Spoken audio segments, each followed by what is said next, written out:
guys, welcome back to my YouTube channel. It's your girl, your kingdom Benisa Neng on it again. Please, if you're new here, don't forget to subscribe, and please, when you subscribe, hit the notification bell so each time I post a video you're the first to know.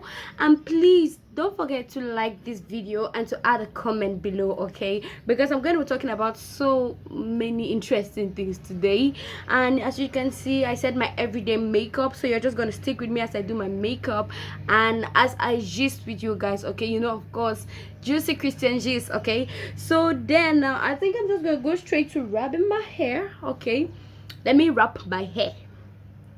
So guys, have you ever gotten this question, like, what are the how do you feel being a Christian? Like, what are the challenges you being a Christian? Like, what are the challenges you face? I get that kind of question a lot. I get it a lot because first of all, I don't have my faith, that's true. And there was one question someone asked me, I think that was 2 days ago, and I thought, like, why should I, let me just talk about it, you understand? Let me like try to share my experience with people. Maybe there are people out there that are going through the same thing that I'm going through and they don't know how to deal with it, or maybe they are dealing with it the way they can. So I'm going straight first, guys, to apply my primer, my pro primer, okay, on my face. I'm just using my hand, by the way, and I'm not applying a lot. So they asked me this question, like, you being a pastor's child, I've been like, what are the pressures you feel? Because they have this notion, they say pastors' kids are spoiled kids. Like, they always go there when their parents are going towards the cross, they're going towards the fire, to hell. So that really got me like laughing at a point because it was really funny. First, I'm not going to do my brows first. I'm going to do my brows almost last. So I'm going to go in with my Marrykay foundation. Marrykay foundation. I got this foundation in Bamenda, that is Queen Market, I guess, and it was pretty cheap and affordable, guys. I think it was 1,000 francs if I can remember, and you know, it's doing good for me and it's not damaging my face, so it's better. I'm using it and it's been good since. So guys, back to our story. Like, people asked me, like, so that person asked me, it was like, what's your challenges in being a pastor's child? Like, you're not, so what about it? Don't you feel like going wild sometimes? Like, what? And he was like, talk to me about it. I was like, okay. So guys, let me talk to you guys about it, my challenges in being a pastor's child. First of all, my it's not just one of my parents that is a pastor. Like, let's say maybe my dad is a pastor and my mom is just, my dad is a pastor, my mom is a pastor, my brother is a prophet, and I find myself singing in the choir by God's grace. So okay, the challenges I face as a pastor's kid, they're quite a lot. I've seen this thing is doing me justice. So my challenges, guys, as I was saying, they are quite a lot because there were quite a lot. Right now, they're no longer, they don't even mean it. They don't mean anything to me because I think I've grown mature more in the spirit. But when I was a pastor, when I just like in my early teens, let's say that, I was very, very excited. And now the pressure now of being a pastor's kid now was too much because, let's say, for example, all the young girls of my age group were looking up to me, like, so I don't have the right to make any mistake, you understand? Like, people used to look at me like I don't have the right to make any mistake. Then, you know, the pressure too from my parents to, you know, making me to live like, you know, that straightforward life because if you get pregnant, pastor's kids are going to be everywhere. So even if people see you in the club, if people see you with a man, it's going to be like you're bringing down your father's ministry and the rest. Like, oh, so your parents are preaching what you're not doing. So the pressure was really too much, guys, because I couldn't feel free to party like my friends used to party. So it really used to pain me. So I used to steal to do everything that I wanted to do. And at that time, I was so excited to explore life. Like, you could call me Madam Explorer. There, guys, I'm going to highlight my face right now. So that time I was so excited to do a lot of things, but I couldn't do it, and I used to feel a lot frustrated about that because even my friends, the pressures they had, it was not like the pressures they had, sorry, it wasn't like the one I had. Because mine, like, first of all, my mom kept me away from friends, you know, friends in the quarter, because they say bad manners corrupt good manners. So they used to keep me away from friends. They used to select my friends a lot. So it was not really easy, you know, like mingling with people around, because the least friend that comes close to me, come and see broom. So it really could get me very angry. There was even the time I was like, I'm not the one who even chose to be to serve God, so why are people putting all the burden and the pressure on me? So, and also like everybody used to look at what I do too much. You understand? It's not like I'm the only child though. I'm not the only child, as you heard. I'm from a family of 5 and I'm the last. But that attention was so much on me because I was the one around my parents when the ministry started. Apart from my elder brother, dad, he too is a prophet. So I was the one around. So people had all their fingers to point at me, like, you understand? And it wasn't easy. It wasn't really easy on me, guys. I really felt, I don't know, I really felt like I wasn't happy. Seriously, if you could ask me, at first I wasn't happy to be a pastor's kid because the pressure was too much. Then you know, like young girls, we have that pressure of like, meeting them boys and flexing, and I just had to steal to do that every time I wanted to do it. And also, when anytime I stole, like, when you steal to go out, I don't know how you say it, or like what's here we say where you scaled the fence to go out. Anytime you come back, and if my mother by mistakenly catches me, I'm dead. She's like, and I preach the word of God to you and you cannot listen, and you are doing this, you want to disgrace me, you want to put the name of the Lord in shame. Or every day we are preaching this gospel, you're not hearing. When I go and sit in my room, I'll be like, Jesus, am I the one who choose this God? Am I the one who made people to be pastors? Why people kill? Why people? So I really like, it was very, very hard. And guys, that was in my own part of feeling my free and exploring my, you understand, my youthful life according to me, as I thought it was fun. Meanwhile, there was nothing fun about it. Guys, can you see my foundation? Can you see that? Can you see how beautiful that is? So I just used to keep it naturally simple like this, every day. So now I'm going to go in with my powder palette. This powder palette is Zikel powder palette. I bought it from Commercial Avenue. This cost me 4,000 francs. Yes, from Commercial Avenue. Yeah, that's where I got it from, and it comes in 6. You understand? So yes, guys, back to our story. Also, that was a challenge I faced, let's say, with people in the church. Then also, Mama, the challenge was mostly about boys. You understand? Because these people that come to sing in church. Yes, like, let me not say that come to sing in church, this pianist and the rest. Apart from that, guys, please, I bake my face with white powder and black. So the way all this instrumentalists, when they come to church, and I find myself singing in the choir, you're the center of attraction at a certain point, because I don't know why the guys used to come like that only to you. And now you cannot even dare to date. Do you know why? Because all eyes are on you. Like, everybody is looking at you. They are waiting for you to just do something, because it's like there are people that have specially kept themselves as investigators to investigate your every move. Like, you understand? And now, each time, you understand, maybe you want to stand with somebody at a certain corner, you hear people being like, that's the pastor's daughter. Look at where she's standing. Look at who she's even talking with. Who? Children of nowadays. And they'll be there forming that they are preaching the word of God. And look at their child standing at a certain corner in the church with a boy. They think they're discussing the gospel. We know everything. So guys, it wasn't easy though. It wasn't really easy. It wasn't easy.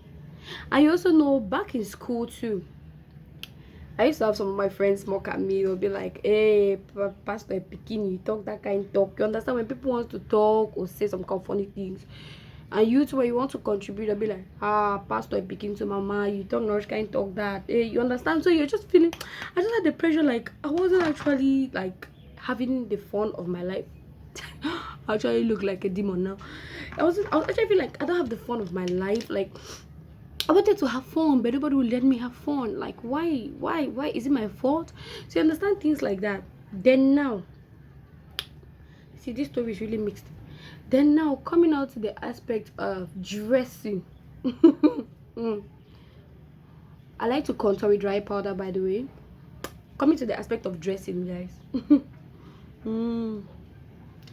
We have never ever had the opportunity to dress in short clothes and go out of the house, because if my mom sees, you are doomed.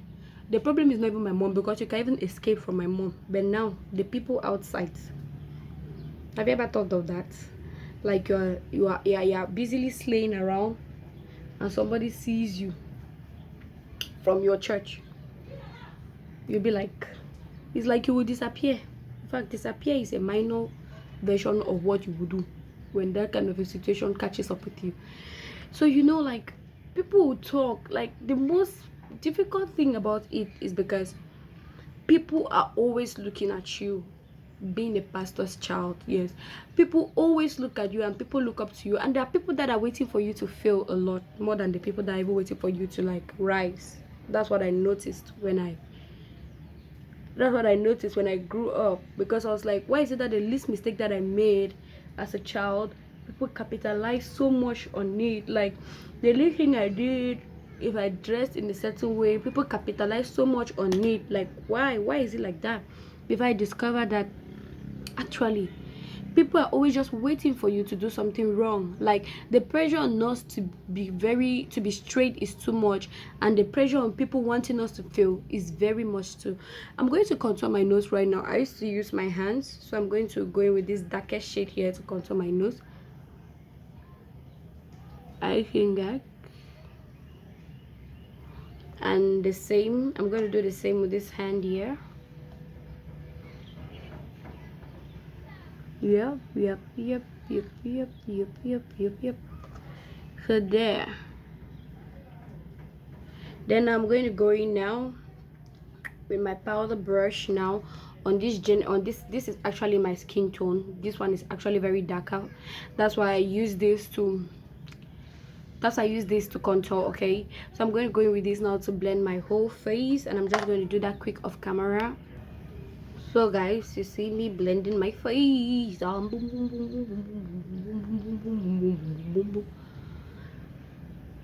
Yeah, sorry, I'm looking at the mirror here. Yeah, yep. So now guys, I'm going to go in, where my makeup is going to set, my face is going to come in one place. So I'm going to go in now. I'm going to do my brows. Actually, let me dry this a bit. Permit me look at my mirror this way, but I'm still with you. So guys, where was I about my story? So yeah, those are pretty much of the most of the challenges of a pastor's kit. This is the brow pencil I'll be using. I got this pencil from Boppy. That was yesterday. It was 100 francs, guys, and it does the work for me. So who cares the price? It does the work, and it doesn't hurt my face, by the way, and it's sharp. So yeah, I'm going in with it. And okay, and also guys, let me tell you something. Okay, this one is not like I'm being proud. Yeah, I'm not. There's nothing to be proud about it. Of course, it's just a story by challenges, and I think if I don't tell you guys, then it's not actually really my challenge story. It's not very obvious now, but when I highlight it, you see it very well. Okay, as I was saying, my story, guys, there was this guy that came to my church. When you're leading the choir, have you ever been singing or maybe doing anything and somebody's looking at you like, have you ever done that?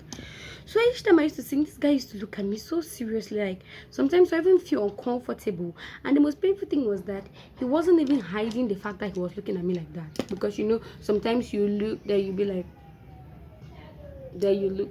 Each time I was singing, he was focused on me like that. So I used to feel uncomfortable. So there was this one time he invited me over. Like, no, he met me here. He met me outside, and he was like, sister, I want to talk to you. I was like, okay, brother, what's the issue? What's the problem? He was like, no, there's no problem, don't be scared, the Lord is good. I said, all the time. And he was like, all right, I just have a message for you from the Lord. I was like, hey, you don't have to trust us. When you hear a message from the Lord, trust us, we used to start panicking. I was like, huh, so maybe this is why this man is always looking at me, because that message that God is always showing him maybe is scary. So he was like, look for a time and meet me, so we'll talk about this message I have from the Lord for you. I was like, okay, my brother, no problem. Oh, I will meet you, and so that we can talk about this message that God has given you to give me. I'm just going to quickly do this other one off camera and come back. I don't want to take much time. I'm back, guys. I'm back. So he was like, look what time and meet me, so I can give you this message that God has given me to give to you. And please, a quick one, you know, on a normal day I just do very light eyeshadow because I'm not having on lashes, so I just want to look normal. It's just like actually like a natural look for me that I do every day, so I'm just going to do that. Okay, and more to that, one needs to look modest. You don't want any judging. So I was like, okay, brother, no problem. Since as you really want to see me that much and God has a message for me that much, I need to look for time and see you. You don't need to play with my message, go. So he was like, no problem, don't bother, don't bother. God is faithful. I'm like, amen. So I didn't even have any kind of thoughts in my mind. So I went back home. I even forgot about it. Then the next Sunday night, he was like, sister, I need to talk to you after church. That was very early. I don't know why he came to church early that day like that. He was like, sister, I need to talk to you after church. I was like, okay, no, it's fine, no problem, my brother. I'm going to meet you after church. So quick story, yeah. After church, this brother met me and he was like, I want to invite you somewhere. I was like, invite me somewhere, my brother. This message now has turned out to, I don't understand. Just give me the message God has given you to give to me so that the thing should pass. And the brother was like, no, it's a serious message that we need to sit down and discuss. Okay. I was like, I started getting the vibes like this is no longer a message. This should surely be something. Let me go to my eyeshadow. So I was like, okay, no problem. When do you think we should meet? He said, okay. He gave a place where we should meet. That was in Bamenda. I was like, okay, no problem. I know the place. We're going to meet there later after church when we are finally closed and we have gone home. So then, when I went home now, I said, okay, no problem. Let me meet him. He called me, by the way. I said, okay, brother, I'm coming. So when I got there, he was already sitting with his friends. It's two of his friends. So when I got there, he was like, my brother, this is the angel that I've been telling people about. I was like, the angel? I'm not saying anything. And his friends were like, hey, we've heard so much about you. Wow. I was still, me still being in confusion in all of that thing. I wasn't understanding what was going on. I was wondering, is it that the message that this brother wants to give me is that I am an angel from heaven? That could be a good message, because I believe we all are. Babies come from heaven. So he was like, this is the angel I've been telling you guys about. They were like, wow, nice to meet you, sweetheart. We've heard so much about you. You know friends, how they can do you. I was like, no, thank you. So when we sat now, listen to what this brother told me. What a quick advice for some of my Christian brothers. Please, apart from the fact that we are Christians, we also need people to cut us properly, ask us out properly. So I was sitting with this brother, and the next thing I heard him saying was, so what do you think about this relationship of ours? And I was like, I don't get it, sir. What relationship? Remember, I'm here because you said you had a message to give me, and the way these people welcomed me here wasn't the kind of reception that I was expecting. I didn't even expect a reception in the first place. I'm just going to use my hand to smooth everything. I was like, I was never expecting a reception in the first place. So please, what are you talking about? What relationship are you talking about? And brother told me, God has told me that you are my wife. I was like, God has told you that I am your wife? He was like, yes.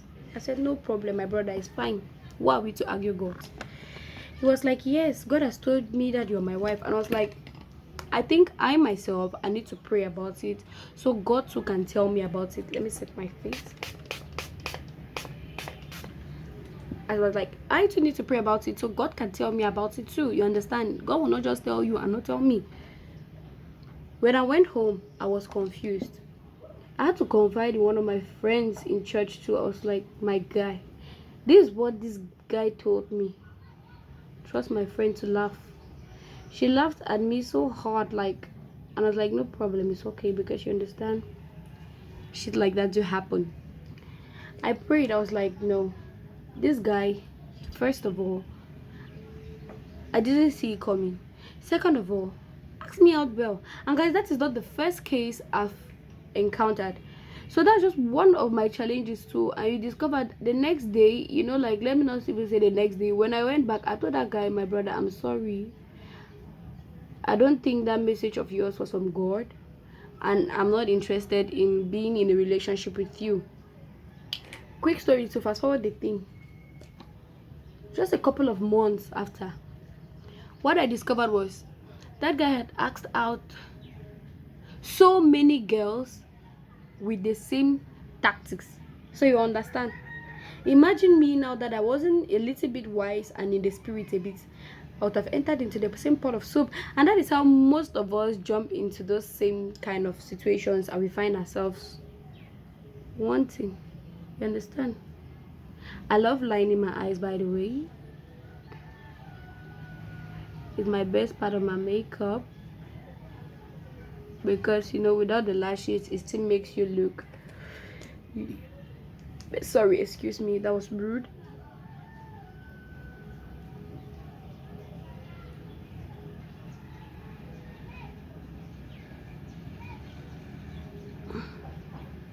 And by the way, this liner, I got it from Boppy at 500 francs, and it's really doing well for me. I don't have any complaints for the liner. It's doing me well. Okay, so I'm going to line my under eye, like my eye, what do they call this one? I've forgotten though.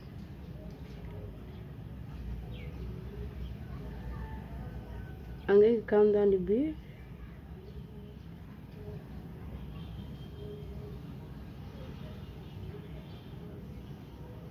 Like that. Let me do this other one quick. Normally when I'm going out for something very serious, I used to go in with my glow kit, you know, like shine my face, make my face shine. But since I said it's my everyday makeup, I don't want to add anything extra from what I don't do.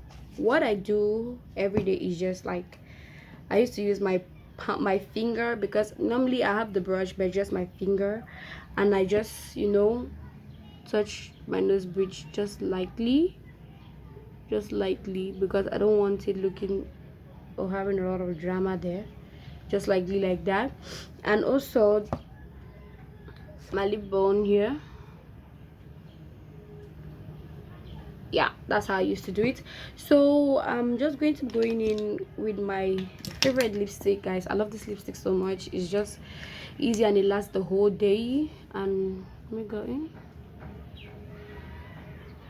I also got this. I got this at Boppy, guys. I've seen Boppy a lot, you understand? I got it at Boppy. I guess it was 500 francs, yes.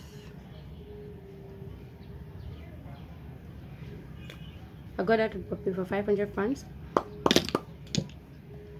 What do you think? So now I'm going to go in with this. So I got this. This has stayed. This has been long. I got this. It has been so long.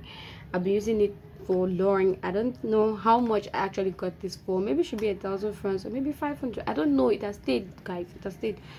So there.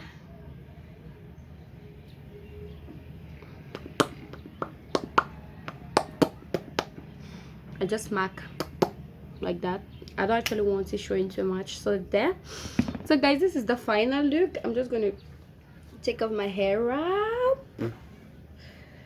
You understand? And there you go. So this is how I look my everyday makeup when I'm going out, to look okay and simple and fine and fresh. So guys, what do you think? Please, if you loved this video and if you loved my story and if you have any question, you know, I didn't actually construct my points that I was going to talk about. It was just coming to my head as it came. So if you loved this video, guys, please give it a thumbs up. And if you want to see more videos, please tell me in the comment section, and don't forget to subscribe. I love you all, and I'm waiting for your comments and questions. I'll answer them in the next video. See you. Ciao, ciao. Bye.